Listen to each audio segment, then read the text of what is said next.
We understood then, as the soldiers marched up, was there any hope here? And we always hid our equipment because if anyone was caught talking to us, they could be killed, disappeared. I slung the tape recorder over my shoulder that I had hidden in my bag. I held up my microphone like a flag. Alan put the camera above his head. We walked to the front of the crowd. The soldiers marched up 10 to 12 abreast without any warning, without any hesitation, without any provocation. They swept past us and they just opened fire on the crowd, gunning people down from right to left. We could not succeed in stopping the massacre. We're in an era where absolutely nobody trusts the mainstream media anymore. Audiences are fragmenting and seeking out truths which align with their worldview online. The result has been political volatility, but it's not a political volatility that the left has necessarily benefited from, at least not as much as the political right. But some of us are trying. You don't have to tell me how difficult it is to build truly independent media. It's expensive, it's laborious, and trying to get a story into mainstream circulation can sometimes feel like pushing a boulder uphill. For 30 years, Democracy Now! Has been doing just that, covering global politics for an American audience, holding corporations and politicians to account with impressive tenacity. I'm really excited to be able to speak to Amy Goodman, co-founder and co-presenter of Democracy Now! She truly has been one of those journalists who has dedicated themselves to the first draft of history, witnessing massacres up close, uncovering the truth behind American corporate involvement with death squads overseas. She's been at the center of political stories in Washington, and she's even faced arrest for her journalistic work. Amy's extraordinary career is the subject of a new documentary, Steal This Story, Please, covering her work from East Timor to the Niger Delta to Palestine to Washington. And I am just really excited to be able to pick her brains and understand what it is that drives her as a campaigning journalist. I hope you enjoyed this episode. Amy Goodman, thank you so much for joining us on Downstream. Let me just take that gulp of coffee. I can't tell you, Ash, how honored I am to be directly sitting across a table from you. It really is a pleasure and an honor. The privilege is definitely all mine. You have no idea how often we say Democracy Now! When we're thinking about what is it we want to do next. We're like, well, this is what Democracy Now! Do. So I suppose that the first thing that I wanted to ask you about is that on the Democracy Now! YouTube channel, your most viewed video is an interview with the economist Richard Wolff about the decline of American empire.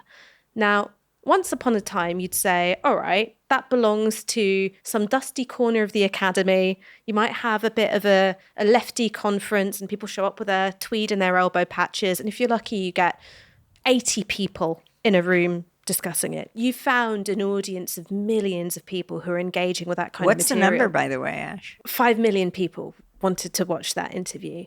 Why do you think that is? Why do you think that that is the kind of content that is resonating with people at this moment in time? I mean, I think it's happening all over the world, and I'm coming to you from the United States, where there is a explosion of interest and support for a new wave, for example, of people, I don't even want to say politicians, of people representing the public in Congress and being a mayor and governor. And there are a lot of issues that they care about. And some people call it sewer socialism. Some people call it pothole politics. Deep concerns. I was summarizing it the other day saying it's gas, it's groceries, and interestingly, it's Gaza. And each represents something much bigger than that. But it's a new way of how do we take care of this planet, beginning with individuals, their families, the communities, and communities all over the world. I mean, so that's an interesting thing, is that you've got these two very different kinds of scale. So on the one hand, you've got sewer socialism, right? Build the infrastructure. You've got the price of gas. You've got potholes. I mean, Zoran Mamdani is he's a great communicator. And if he's fixing something, he's going to let you know. I saw him fixing a water leak today. This idea of you've got to deal with these little problems that people live with every day. And then you've got something on the scale of the genocide. Are there tensions between those two things, right? How do you decide, particularly as, someone involved in media, where your attention goes? Do you go big but kind of far away? Or do you go micro but very close? And also you have Andy Burnham, who's talking about nationalizing the water supply, right? Because as we came into London, we flew in from Edinburgh, the international festival there. That's what I learned was happening possibly in London. And in the UK, what exactly does that mean? But I think it's everything. It's why local newspapers matter so much. We're losing hyper local news sites, but that's where we all begin. That's where we live. If we deal with those issues, it's not just, and then you'll care about bigger issues. Those often represent the biggest issues right in your own community. I mean, when an ICE agent comes into town and rips away an immigrant family, ICE, of course, is the acronym for Immigration and Customs Enforcement in the United States. I think it's pretty appropriate, icing people out. Absolutely Become terrifying. a paramilitary force. Basically. Oh, completely. In fact, they're talking about investing in millions of dollars in these gloves that have been developed. We've heard individuals talking about the policeman's glove shock them as opposed to a taser, but it's gloves that shock. But it starts locally, and people care locally, perhaps more than when you hear it on a national level. It's too abstract. And hearing people speak in their community, I think about what's happened in Minneapolis, for example. And I'm sure your viewers and listeners have heard what happened there with the ICE surge, with the killing of Alex Pretty and Nay Good, and the ripping away of children from their families, and other people being taken out of their cars. I think about one woman named Alia Rahman. She's in her early 40s, extremely eloquent. She is autistic. She was headed to the doctor, and I smashed her car window. They put their hand into the car. She's the driver. And you know how you have your seatbelt across from your shoulder to your waist. And they had either, I don't know if it was scissors or a blade, and they were taking it across her neck. And she thought, oh my God, these guys have died. I'm next. But what they did is they cut her seatbelt at her shoulder, ripped her out. She's hanging from her shoulders. They're holding her arms behind her back. She's saying, please stop. I was headed to the doctor. I am trying to process this, understand what you are all saying. Because everyone's shouting all at the same time. Everyone is screaming, and she's arrested, brought to the Whipple Detention Center, the ICE jail. When she gets out, of course, we want to talk to her. I don't want to talk to other people about her situation. I want to talk to Alia. And she came on, and she talked about what happened. Then Ilhan Omar, the Congress member from Minneapolis, she's the Somali refugee congresswoman. She's got the most perfectly symmetrical face I've ever seen. She really does. I don't know if that's why the president calls her garbage, but he does. It is hard to believe. I'm talking about the president of the United States, the most powerful country on earth, or at least it was. He calls the whole Somali community of the Twin Cities of Minneapolis and St. Paul garbage. And she invited Alia to be her guest at the State of the Union, where President Trump would speak. And she was so injured, she was so hurt, but she was so honored. And she went. And so we talked to her about that experience. We said, wait a second, now you're going to be in the Congress to hear this address. Could we have you on again after? said, absolutely. We're going to have her on the next morning. So she goes to the State of the Union. You might have heard about this. President Trump, I think it was the longest State of the Union address in history. The Republicans were standing up, applauding, sitting down, standing up, applauding, sitting down. And it would have been the same if it was the other way with the Democrats, but to say the least, raucous. And the guests are up in the gallery where Alia was. She was between a police chief of one town and a mayor of another, who are also guests like her invited. And he starts to denigrate the Minneapolis community, and she stands up in silent protest, just stands at her seat. I don't know if you could even see her as people were standing up, sitting down, standing up, but the security saw her, and they dragged her out. They dragged her out. She stood up silently. So this is now happening to her a second time. We didn't know this. We just wanted to have her experience of being in Congress. She's arrested. She's let out at like 4 a.m. She did have a date with us at 8 Eastern Standard Time when we do Democracy Now! She heads into the studio. We didn't know all this had happened to her. And she was where I said to her, what are you talking about? And she said, I'm wearing the same clothes I wore last night because I came to you from the State of the Union after my arrest, but I made a commitment that I would be on your show. And then she tells this gruesome story again. And, this documentary about Democracy Now!, Steal the Story, Please, the title of it is because as Alia told her story, all the networks picked it up. Here was a woman telling her own story. And that is why I think Democracy Now! And independent media is so important. We don't have the pundits on who know so little about so much, explaining the world to us and getting it so wrong, but the person herself. And as she told her story, the New York Times reported, the Washington Post, she's picked up on the networks.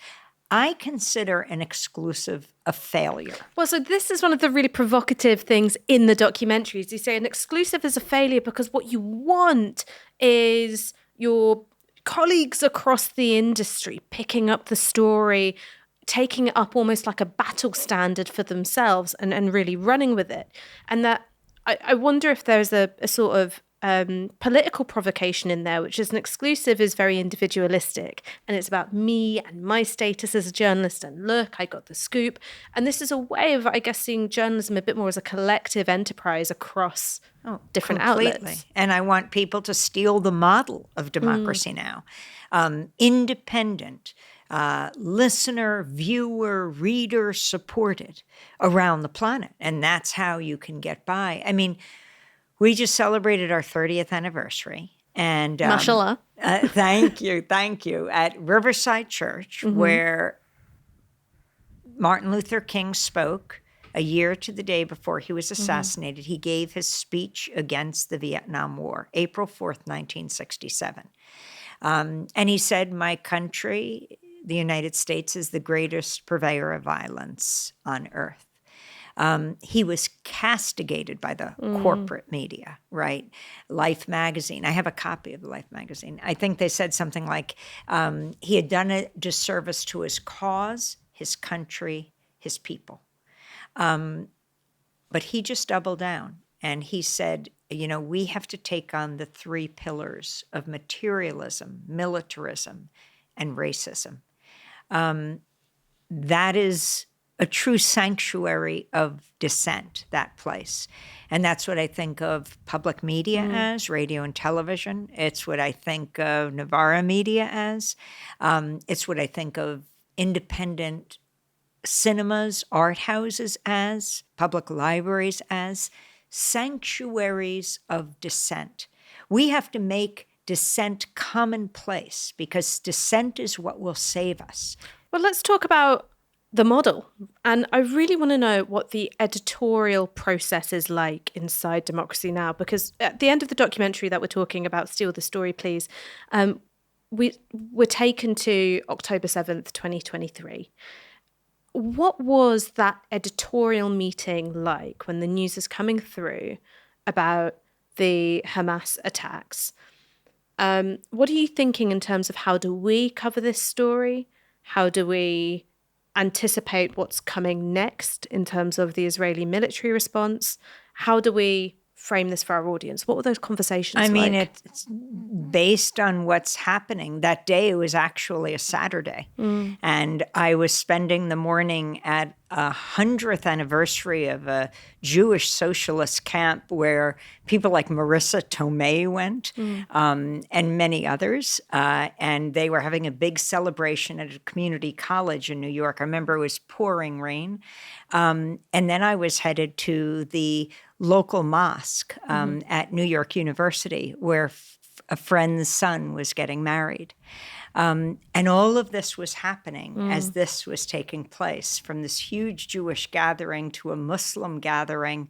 That was Saturday. That was just a day in the life. And then, of course, we do the show Monday through Friday, and it's just as it's happening. We're learning. We're trying to get the voices on. Who would have thought it would be a revolutionary act to speak to a Palestinian journalist? I mean, that's where it's happening. But according to the rest of the media, it is astounding when you see what's ensued over the next 2 years. The lack of voices of just Palestinians, whatever their view. I'm not talking about sound bites of an official. I'm talking about people describing their lives. That's also why I think hyper-local media is so important, and that's where you start in this. Because that's when people identify, when, you've got your arm around your baby and you're trying to ensure that your baby survives that night. That's what, it's not about Republican, Democrat, it's not about a political position, you just identify. And it's hard work. And I want to say at Democracy Now!, I am part of a brain trust of love. I mean, people deeply committed to independent media. Videographers, journalists, producers, graphic designers, directors, camera people, all committed to the same thing, to ensure that we get as close to the story as we can. And the only time we tell someone else's story, instead of them telling it themselves, is when they're afraid, when their livelihood is threatened, when their own life is threatened, when there is a reason that they can't speak. Then we get people closer to them who can tell the story until they can tell their own, if they can. And that's the power. I call Democracy Now! News with a heart.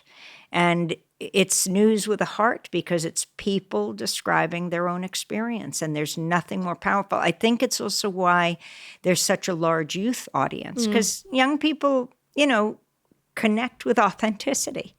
And it's not one political line. It's understanding when someone is pulling the wool over your eyes, when someone is just repeating something that they have heard, but that's not actually what's happening. And that's what we try to do every single day. Interrupting this episode of Downstream to let you know that tickets have just gone live for our next Downstream IRL.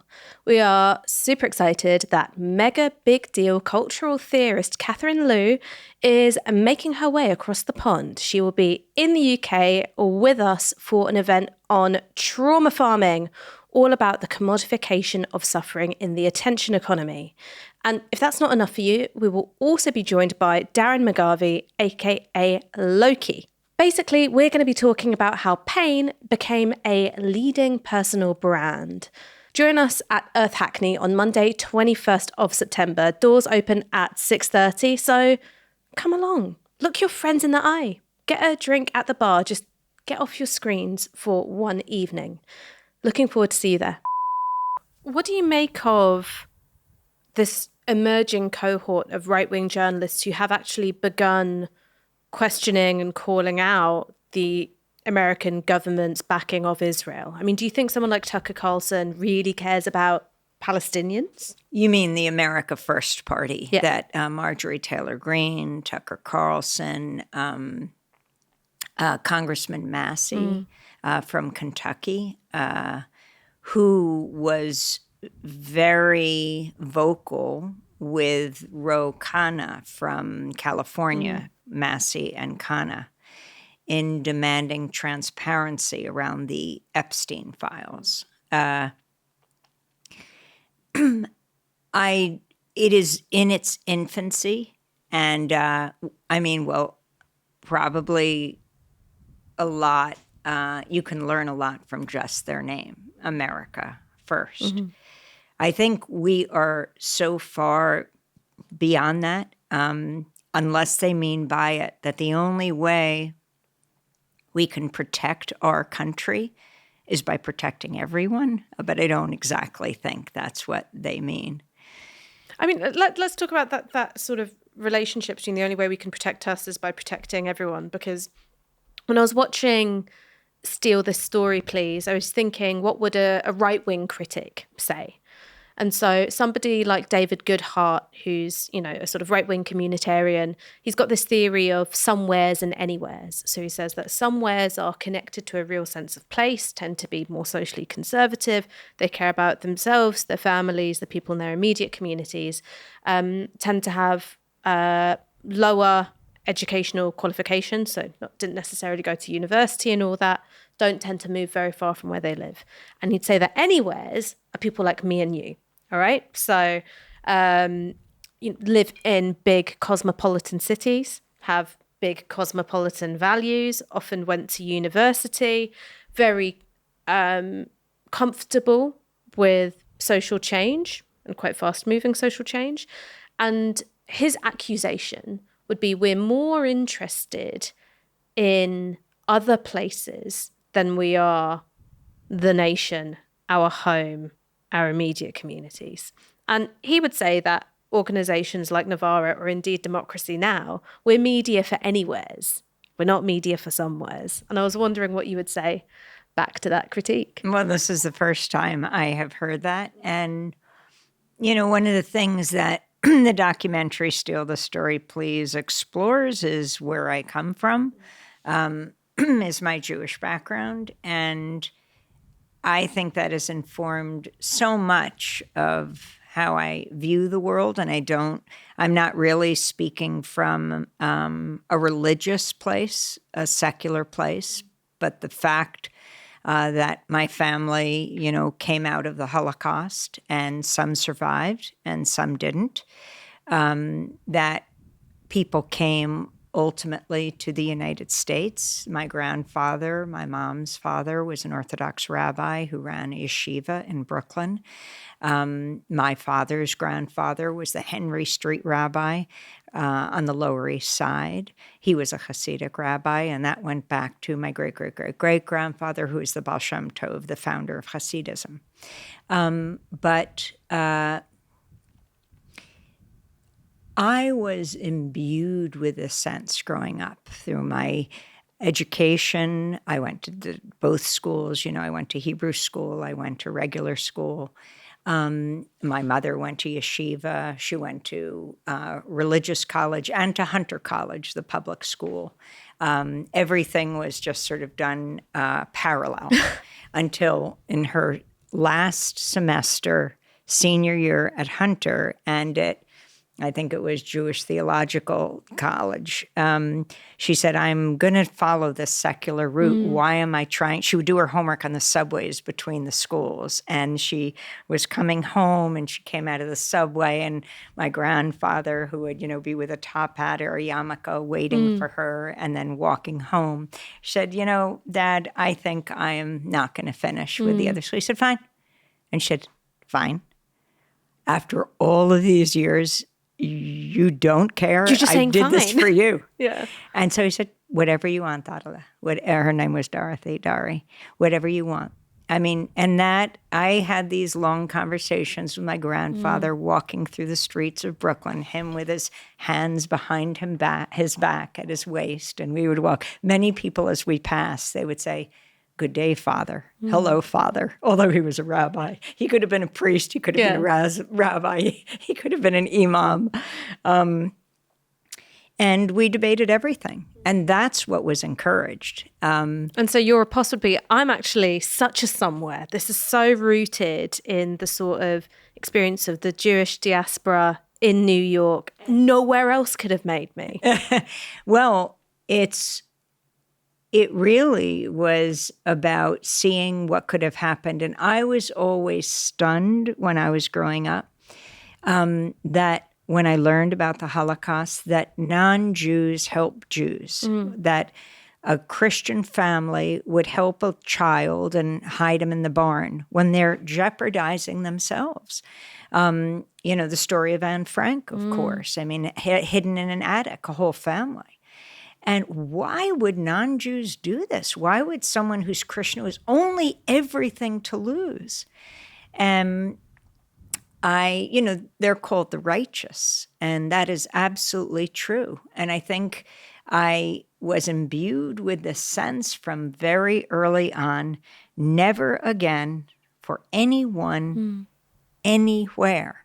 So maybe with the somewhere, the anywheres, and especially in the world we live in, with internet connecting us all, we are so connected everywhere. And that is what I deeply believe, that we cannot get by unless we all get by. And so we have to care everywhere in each of our communities, and we have to ensure we all move forward.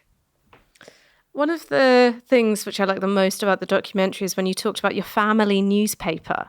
So you weren't the first journal in your family. Dave, it was your little my brother. Younger brother. I have 3 brothers. My younger brother, David, when he was 8 years old, he started Dave's Press. And I'm very proud that we just did a swing through Vermont. He's a Vermont journalist. And I was with the editor-in-chief of Dave's Press. He's my brother.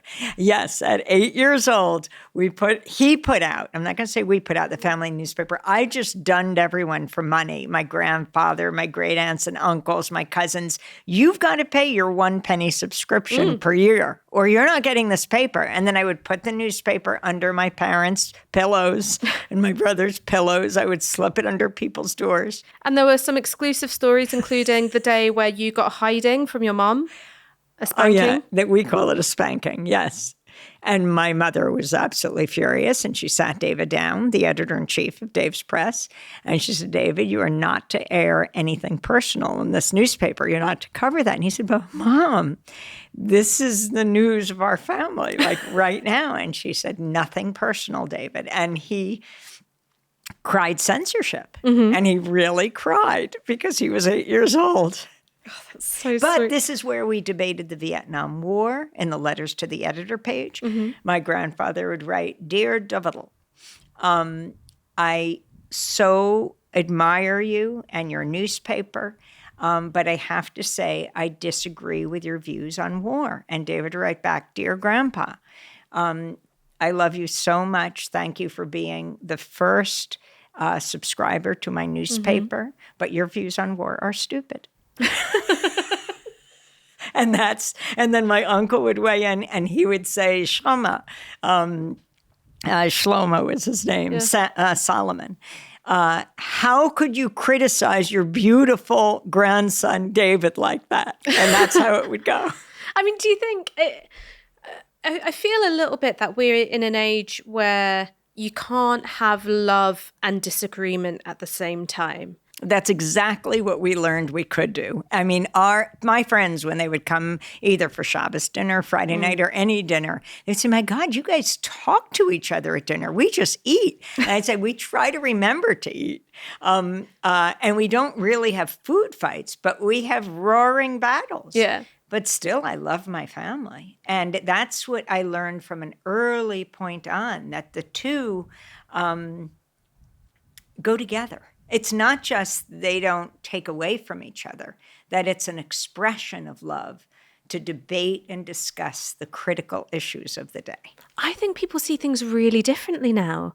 So like in one of my, little side jobs, I moonlight as an advice not really a columnist because it's on a podcast, but an advice columnist. Oh my gosh. And you so often get these dilemmas. Advice on what? So everything, because I'm very nosy. I just want to know whatever's going on, right? I don't have to know the people. I'm the same. I just need to know. And very often I'll get dilemmas written in from, younger people, often, young people of color who themselves have radical politics saying, I've got this friendship with someone whose views are really opposed to mine, and I just can't feel friendly towards them anymore. Or a big one is, of course, people feeling very divided over the genocide. And it's such a morally stark issue to go, I just feel that if you're on the wrong side of this one, how am I supposed to preserve any kind of respect or relationship for you? And I think the Vietnam War is obviously a hugely polarizing moral issue as well, but you guys were able to hold it together. Whereas I sort of think in this day and age, if you were to say, well, actually, you still need to love each other across these differences and hash it out, some people might look at you and go, well, you're not politically committed enough. It would become a test of your political commitment. But it doesn't mean that you're changing your views, although it is very helpful to hear people express different views, but that you can go back and forth, that you're confident about how you feel, and you appreciate. I learned so much from people in all different ways, and I'm less likely to cut someone off than, maybe the next argument they'll change. Do you think that you're one of life's optimists? Yes, I think there's no question. On the big issues like democracy, I don't ever think you achieve it. I think you have to fight for it every single day. But I think that fight, the process matters. We have to treat people with respect, with love, with care. But we also have to move forward to make things more just. And I think there is a value in that. And yes, we're experiencing some very deep valleys right now where people are stopped from moving forward, and we just have to keep going. When you first started with community radio, so WBAI? Yes. I'm really bad at That's my colleague, Bernard White, who you see in Steal the Story, Please, who my beloved colleague. We did Wake Up Call so many years together. As he would say, we be all in this together. WBAI, we be all in this together. I loved the footage from that time, and it was just so beautiful, and there was such warmth that was in it. Is that it also sort of made me think, what was it like at that point thinking about American race relations, right? Like there's you, East Coast, white Jewish woman, there's Bernard White, only thing white about him is his name. What was that editorial relationship like when you're telling the story of a moment where you've got a Black Power movement, you're following after the assassination of Martin Luther King, you've got the rise of the Black Panthers and the Puerto Rican Young Lords. What was it like for the two of you to work together at that time? We navigated our way through it all. We came from very different worlds. We came to know each other's worlds. He also was a stained glass artist. And every time I go to the home of the editor-in-chief of Dave's Press in Vermont, I gave him this beautiful stained glass that Bernard had made. And to this day, it hangs in their living room window. But I love Bernard White. And we covered so many different issues together. And when Dave Isay came, as you saw in Steal the Story, and I want to say the directors of the film, Carl Deal and Tia Lesson, are a big deal. And they teach us many great lessons. Oscar-nominated, worked for Michael Moore for years as producers, did an amazing film about Hurricane Katrina called Trouble the Water. They found that footage, like you're talking about me and Bernard in a radio station in 1996 at WBAI. It was actually Martin Luther King Day, 1996.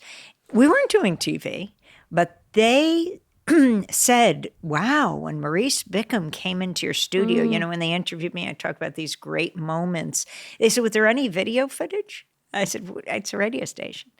And so they said, I know, but did anyone? I said, oh, wait a second. One of the local stations wanted to film this, and then someone else, I don't know if anyone else had a camera. It was such a big deal.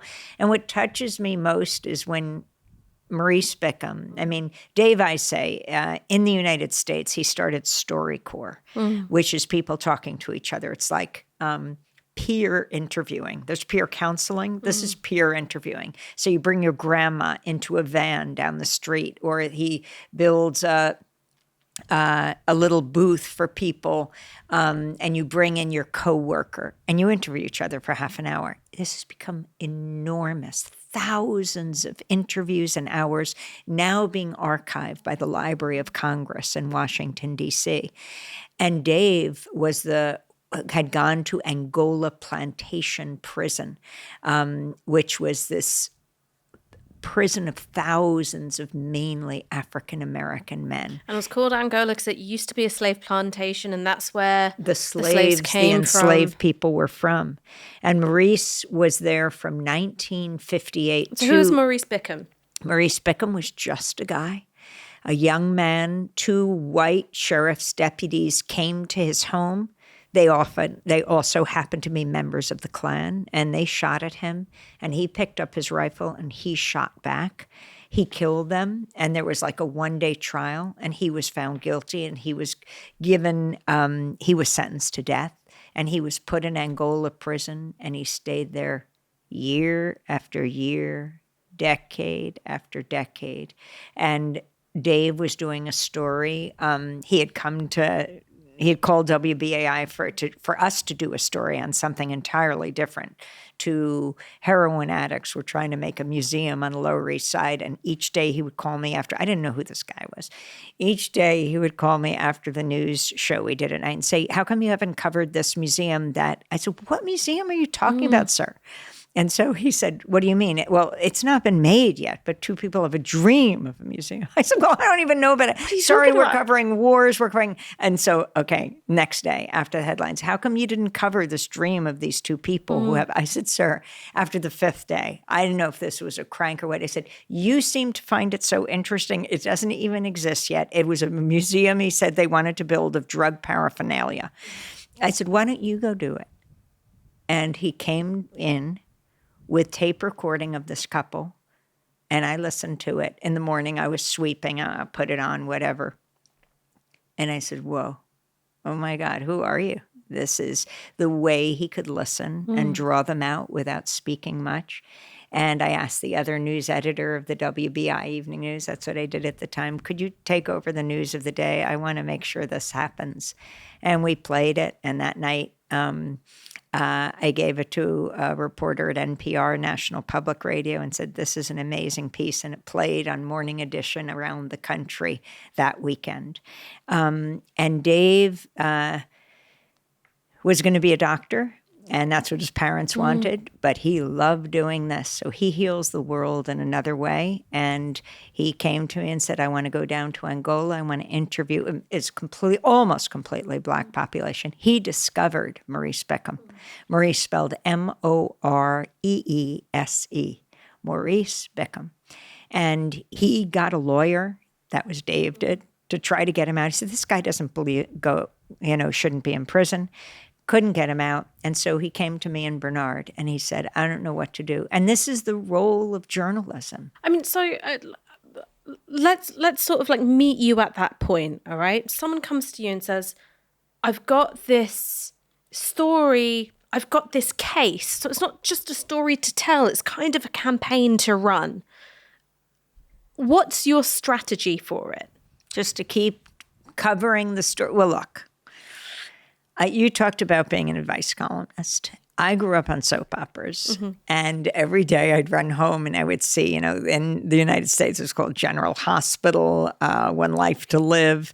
I didn't identify with any of the people. I mean, they wore evening gowns in the middle of the day. It was the slaps that I remember. I just love a soap opera slap, just a real like, perfect. Oh my God. I don't know if I was into as much violence as you are, but I just, every day, in fact, that's very interesting you say that, because it was precisely that it wasn't violent. All the other TV shows that my brothers watched and everything, I grew up with 3 brothers, this wasn't violence. It was just, who was with who, and then who broke up with who, and then who went off with who. And every day you wanted to find out what happened. Yeah, it was meaningless, but it was exploring relationships. And I was very taken, and I would run home to find out each day. And in a funny way, that really is a model for me with the news. I don't just do a news story and, okay, we did it, whatever. I wonder if he'll ever get out of jail. Let's go look at something else or another country, anywhere. Nope.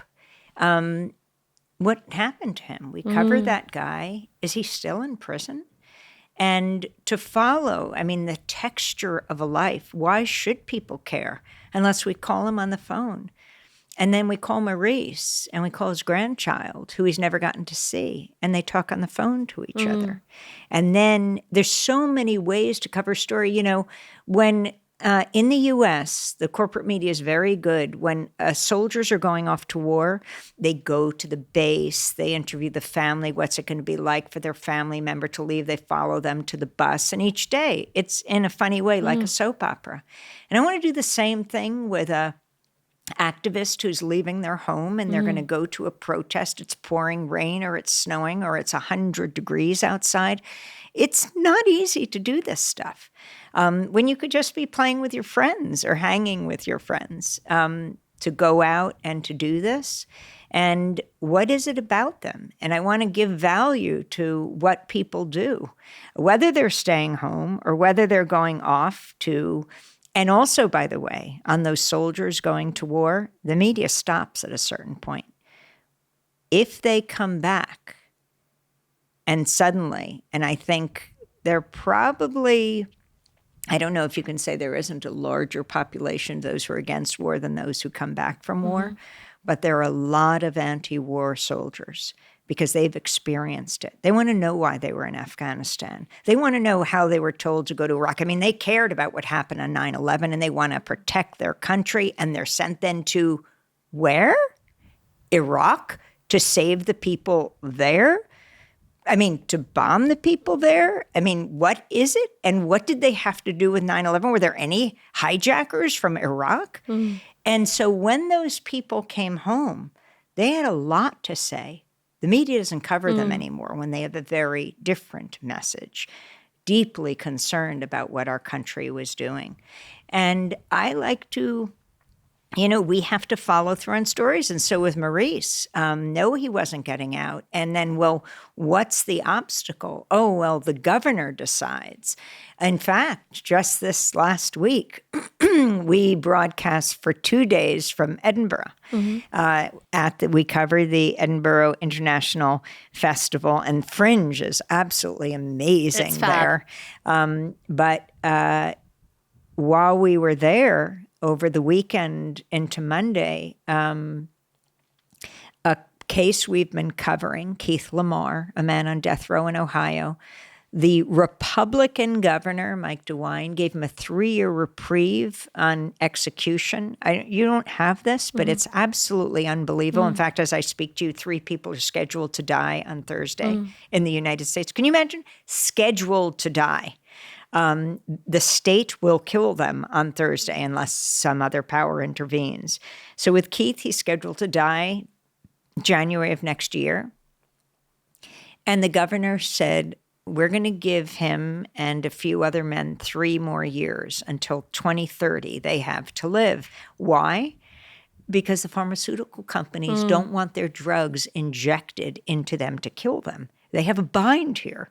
You've got these large drug companies, and they don't, it harkens back to the Nazis, right? Injecting people with drugs that stop their heart. But interestingly, it's not only that, but the Republican governor of Ohio has turned against the death penalty. He hasn't yet said no, vacated the death sentence, but he has put it off for a few years, and we'll see what happens. And so Keith called in, Keith Lamar, and everyone should check out his story. He was nominated for a Grammy for his music. I went to Joe's Pub, which is part of the Public Theater in New York City, where a band played, and Keith Lamar joined them from Ohio death row, and he's a musician. nominated for a Grammy. And he called in from death row, and he talked about what it meant, both what it meant to have this incredible reprieve. I didn't know whether to say congratulations or what it means to say you will have death hanging over you for another few years. You've got another few years to live. But to continue to tell these stories so people say, hey, what's Keith doing today? I'm going to be devil's advocate again. I'm going to pretend to be a BBC senior editor. And what someone at the BBC would say is this is all well and good, but activists have just as much an interest in cherry picking facts, creating a certain narrative because there's a political end that they want to see in the world. So just like a politician or a lobbyist will come along selling you horse shit because there are things that they want to see in the world, an activist is just as likely to do that. What do you make of the role of a campaigning journalist vis-a-vis activists? Is it your job to be skeptical, to apply pressure? If not, why not? If so, how do you do it whilst at the same time holding your own values and sense of mission? How do you approach that? I mean, you call it a campaigning journalist. I call it just being thorough. We start to investigate a story. We start to talk to people around that story, and we continue to follow it. We are a daily, grassroots, global, unembedded, not embedded in the state, independent, international investigative news hour. So we continue to cover every aspect of this story. Even the bits which might make activists look bad. Even the bits that make activists or non-activists. It's a forum for people to discuss and debate the critical issues of the day. And, the media often will have a debate between the far right and the mid-right. So, when it came to, for example, Iraq, do we invade, do we just bomb, or do we put boots on the ground? And that's the debate. Well, what about those who don't think you should be involved in a war at all? Mm-hmm. And so we widen the debate, and we widen the number of people who participate in that debate. So, my colleague, Nermeen Sheikh, who's co-host on Democracy Now!, talked about the frame of the media. We expand the frame and take people who are outside that frame, not only bring them into the frame, but center them. And who are these people? I really do think people who care about war and peace, who care about the climate, who care about racial and economic justice, who care about the immigrant crackdown, who care about inequality, who care about LGBTQ issues are not a fringe minority. I'm not talking about Edinburgh here in the Fringe Festival, are not a fringe minority, not even a silent majority, but the silenced majority, silenced by the corporate media. And so we have to build a media that brings in all these voices, that continues to cover these issues, not as some abstract thing, and then you move on to something else. Actually, the people you're talking about, the people and I don't call them mainstream, I call them the corporate media, because I really do think that those who care about all those issues, they represent the mainstream. That's what I think. When I walk down the street and talk to people, I think the vast majority of people care about all of these issues, and you can have really important discussions, and they will talk about people they know that deal with, that are involved with these different issues, or the victims of, the target of some kind of policy. And that's what we try to get away from the rhetoric and go to the real fact of people's lives. I don't think we're that far apart. There's an example that's in my head of a time when our audience got very angry with an interview that we did with a politician who they saw as being on the left. So the sort of details aren't important, but sort of what happened is that there was a politician called George Galloway, interviewed by my colleague Aaron Bastani, who's very pro-Palestine, who's very against the war in Iraq, also quite a socially conservative guy. And so my colleague sort of pressed him, what do you mean by family values? Like, what do you mean? And he said, well, I don't like my children being taught that gay relationships are normal. And so Aaron pressed him further, and he was like, well, do you mean typical? And he's like, no, I mean normal. And so we published it, and it became hugely controversial. But there was a really big part of our audience who felt that we fucked him over. And he thought... Are you allowed to use that word in Novara media? I do all the time. Oh, I see. In the United States, you can be taken off the air if it's broadcast. So because this is YouTube... You can even use the C word if you like. It's less offensive here in the UK. But they really felt that we stitched him up. And some of the feedback that we were getting back was, well, you behave just like the corporate media. And so... They might not have cared as much about the issue of LGBTQ equality. So they might not have pushed that. I suppose that the thing which I'm kind of wondering about, because it's very rare for me to talk to someone whose funding model is so similar to ours, right? That's so reliant on audience donations, is are there times where you have felt the temptation to self-censor because of how your audience, on whom you are financially dependent, might receive something? I mean, I think we have such a wide-ranging audience. I couldn't characterize what they feel. I should say, I started telling it in some stream of consciousness I never finished, but 30 years ago when we started, we went online right away. We were among the first news organizations, but we did that because necessity is the mother of invention. And the networks could afford to send, this is before the word podcast. Okay, we had an MP3, the radio show, before it was a TV show. 59 minutes, how do we get it to stations? They could afford to pay satellites. We couldn't, so we put it online. And so the radio stations could take it, but then people would take each segment and transcribe it. So someone in London would take the first segment, someone in Texas would volunteer to take the second segment, someone in Mexico would take the third segment. They would transcribe it, or there would be a bunch of people on each segment. They would send it to, we hired a transcription coordinator. We post the whole thing online right away. Most networks, even to this day, don't put full transcripts. But we felt, well, steal the story, please.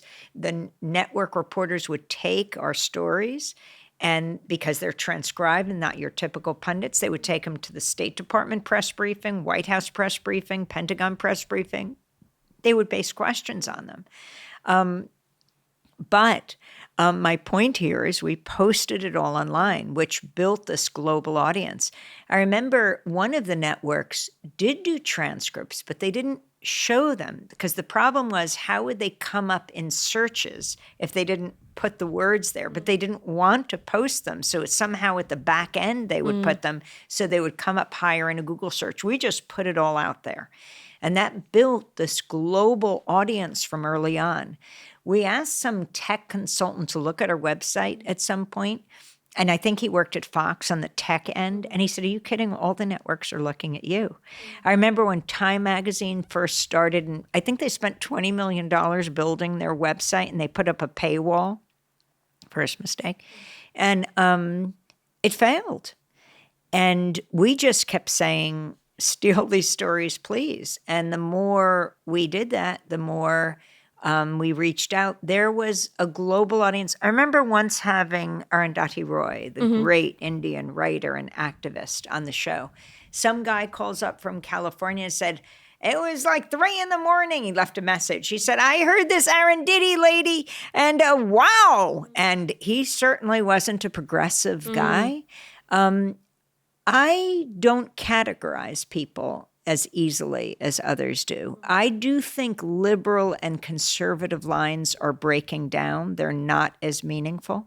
And we just take on issues and we just keep going with them. I take that point that your audience is very diverse geographically, ethnically, age, gender, all of this. I take that point. But still am interested in, has there been a time where perhaps a section of your audience has said, I don't like how you've covered this story. I feel disappointed, betrayed, or you should have done it like this. Well, I think our audience I think we learn from our audience and our audience learns from us. And certainly if someone says you've left out this aspect, so we're interested. And we always say, write, this is conventional email, stories@democracynow.org, or respond on Instagram, YouTube, however you want to respond. But if you have a suggestion of someone to talk to and how they can be contacted and what their story is, let us know. This is a dynamic process all the time. It's not we're putting out a point of view on one day and that's it, take it or leave it. Love it or leave it at all. It's a process, right? The same thing. We never achieve democracy. We have to fight for it every day. And as I said, those debates on the right, do you bomb by air or do you move in the troops? We've got to not only expand that debate to why war at all, but also there are progressive debates on every issue. I know that from my family.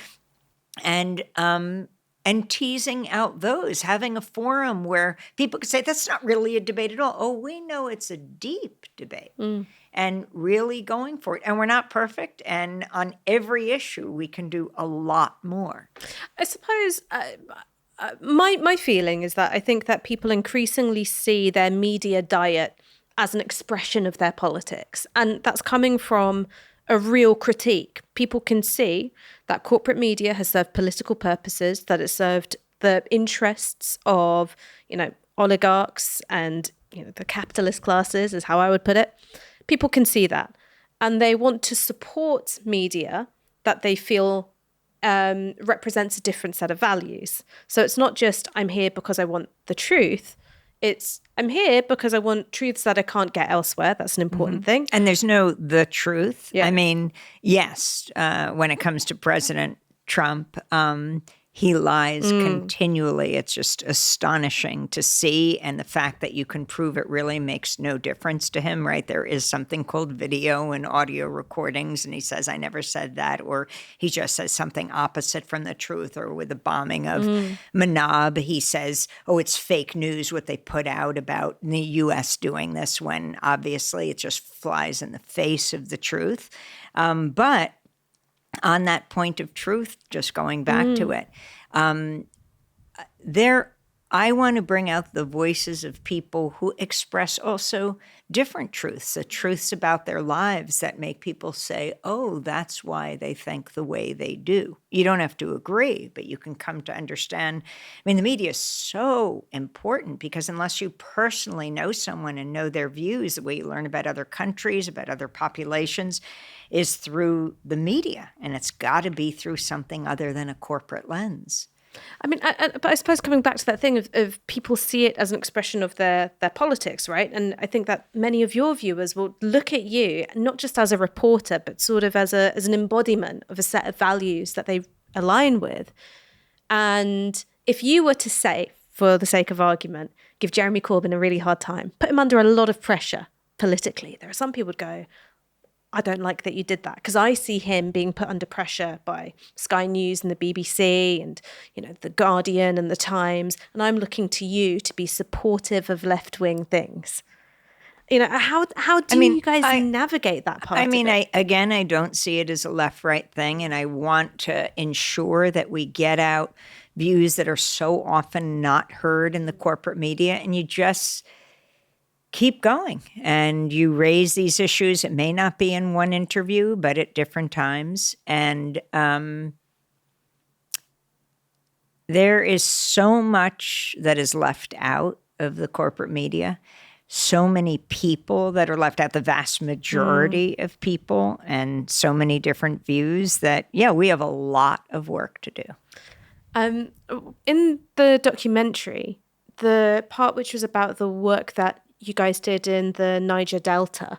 So this was during a time when Chevron was operating in the Niger Delta, and what you guys were able to find out, and most importantly find proof for, was that Chevron was involved in these death squads, right? The kill and go team, right? These soldiers who came in these and shot protesters. Nigerian soldiers or police, and the way Chevron was dealing with them was flying them in on Chevron helicopters and into the Niger Delta. And, you know, the people would protest the pollution of their mangrove forests. And in the case that we found, and I did this with Jeremy Scahill when he started at Democracy Now! He was a baby. He was in his early 20s. He was like 22, 23 or something. I mean, you see Jeremy there when he started Democracy Now! You see Shrifadol Kudus.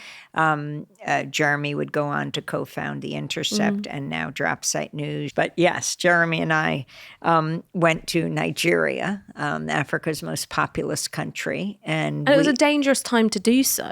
Like, it was a very dangerous time to do so. And let me say that the reason I went is because of Ken Saro-Wiwa. Now, I hadn't actually, I'm embarrassed to say, heard of Ken Saro-Wiwa, who is this remarkable writer. He wrote soap operas in Nigeria, very popular, but he threw in his lot with his own people, with the Ogoni people.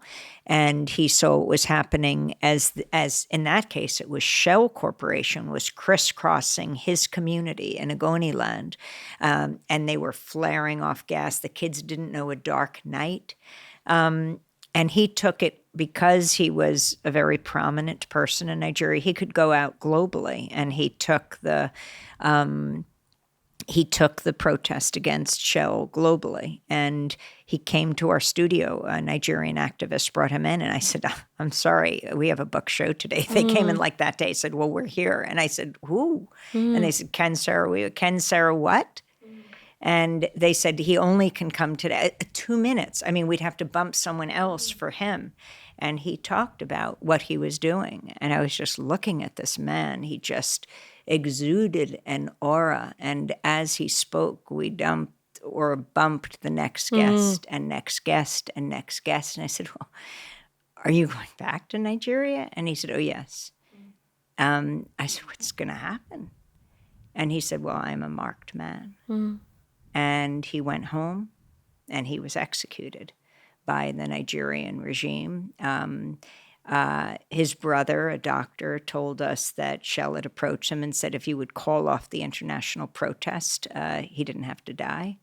And I knew then that we had to go to Nigeria. And we discovered this other oil company, Chevron, in the Niger Delta, was bringing in the military, the kill and go, and they were killing or arresting journalists. And, Chevron is based in California, in San Rafael, California, and we felt it was absolutely critical that we tell the story.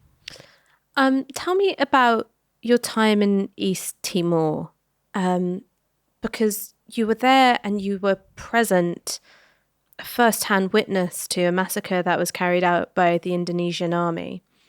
And I was wondering about the line, if there is a line, between being a Western journalist whose presence somewhere is powerful by virtue of being from the West, seeing things, witnessing things, and experiencing things as well. You're very brutally beaten, from what I understand, and not making yourself the story.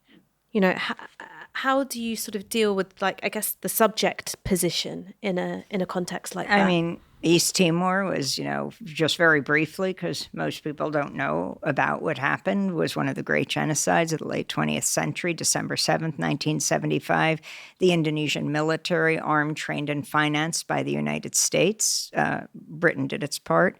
90% of its weapons were from the United States, invaded East Timor by land, by air, and by sea. This was 75.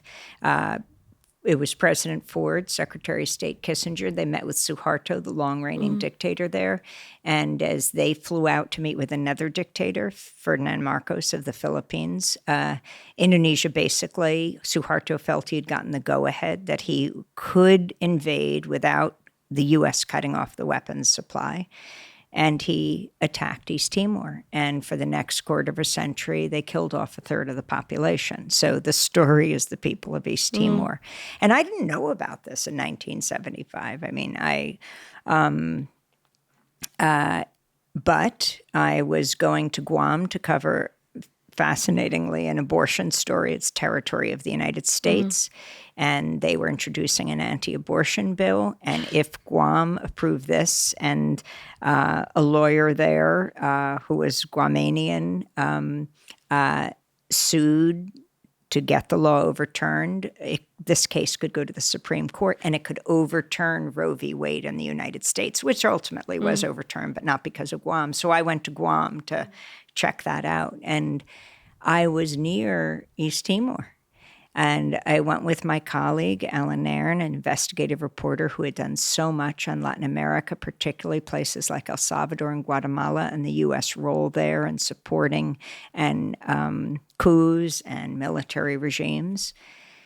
And after I went to Guam, I went on to East Timor, and it was a hell on earth. I went in 1990 and then again in 1991, and it was November 12th, 1991, at the beginning of our trip. We were going there then because we learned the UN was going to send a delegation for the first time to investigate the human rights situation, so we wanted to be there.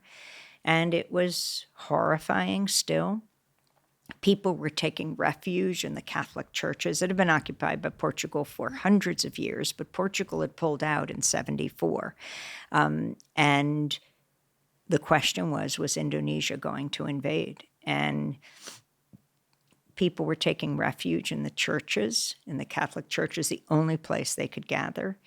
And we went to the Catholic church. The women were wailing, crying in the church, and we learned the Indonesian military had killed a young man the night before. We saw his blood on the steps of the church. And we went around the country and we learned that at the behest of the United States, the UN delegation was not going to come. And on November 12th, the people just went to communion in the morning, and thousands then marched to the cemetery where so many people were buried to protest the occupation. They said, free, long live, viva East Timor, viva Sebastião, viva independence. And when they got to the cemetery, and yes, we were there, Western journalists, in the middle of a crowd saying, why are you risking your life? They've killed so many Timorese, 200,000 Timorese. And they say, for my mother, for my father, for my village, it was wiped out. And yes, we understood then, as the soldiers marched up, was there any hope here? And we always hid our equipment because if anyone was caught talking to us, they could be killed, disappeared. I slung the tape recorder over my shoulder that I had hidden in my bag. I held up my microphone like a flag. Alan put the camera above his head. We walked to the front of the crowd. The soldiers marched up 10 to 12 abreast without any warning, without any hesitation, without any provocation. They swept past us, and they just opened fire on the crowd, gunning people down from right to left. A group of soldiers came at us. They beat me to the ground. Alan threw himself on top of me to protect me from further injury, and they took their US M16s like baseball bats, and they slammed them against his skull until they fractured it. As we lay on the ground, they were shouting, Australia, Australia, are you from Australia? But we knew exactly what they meant, because in October of 1975, right before Indonesia invaded, there were 5 Australian journalists in a place called Balibo. There's a very good movie called Balibo to see what happened to them. They were from ABC, Australian Broadcasting Corporation, and other news networks. And the Indonesian military lined them up against a house and executed them. The Australian government hardly protested the killing of their journalists. We believe because years later, Australia and Indonesia would divide up the oil spoils in the Timor Gap. Oil is a source of so much pain in the world. And so we knew we had to be very clear where we were from. No, not Australia. America, America. we were from the same country their weapons were from. They would have to pay a price for killing us. They'd never had to pay for killing the Timorese. And they moved on. A Red Cross Jeep pulled up to help the Timorese. We were able to get into this Jeep. We got to the hospital. The Indonesian military killed more than 270 Timorese on that day. We knew the only way, we could not succeed in stopping the massacre at the cemetery where they had all gathered, was to get word to the outside world. And so we raced to the airport. We had to clean up Alan. He was covered in blood. I went to the bishop's house, who would later win the Nobel Peace Prize, Bishop Bello.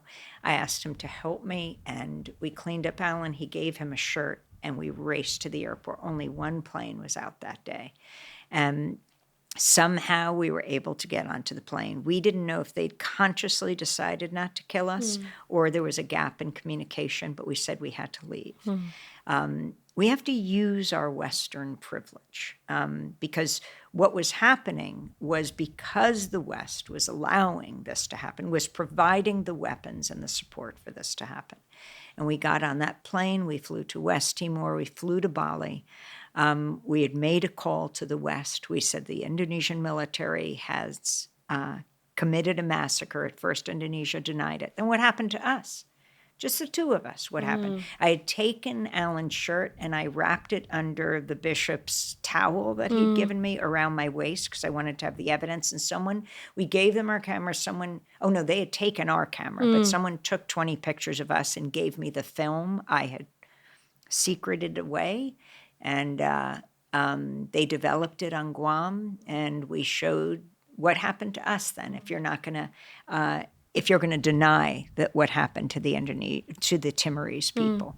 When we got back to Washington, after Alan got out of the hospital, we held a news conference at the National Press Club, and we said this was done with U.S. weapons. And a nationwide movement grew up. There was a movement all over the world, but the U.S. was the main supplier of the weapons. And for 8 years, people really rallied, as they did, and all over. I mean, the Timorese were so unbelievably brave. And in 1999, I remember being at the UN on this day, and it's such a lesson overall. We heard that the UN was going to sponsor a referendum for the people of East Timor to get to vote, either for their freedom or to be part of Indonesia. You never know when that magic moment will come. But if you're involved with social change, in building a foundation, you will make history, or you can determine the future. And they said, who knows how it'll turn out. I tried to get back into East Timor for this vote. The Indonesian military caught me twice as I tried to go in through Bali, as I tried to go in through Jakarta. They caught me coming into the country, and they deported me twice. But Alan did get in. And as Indonesia burned much of East Timor to the ground on the days of the vote, the people of East Timor voted for their freedom. For the next 3 years, they were run by the United Nations. Sergio de Mello, who would die in Iraq in a bombing, he was the point person for the UN. And I was able to get into Timor the day of their independence, and in a place called Tasitolo, right outside Dili, the capital, 100,000 people gathered. Shanana Gusmao rose to the podium. He had been long imprisoned by Indonesia, the first president of an independent East Timor, the Democratic Republic of Timor-Leste, of East Timor.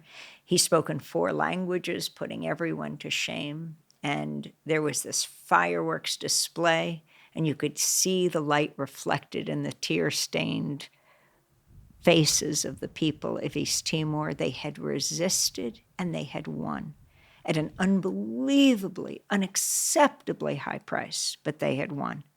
And they had something to teach every one of us, whether we're journalists, artists, doctors, nurses, educators, employed or unemployed. We have a decision to make every day, whether we want to represent the sword or the shield.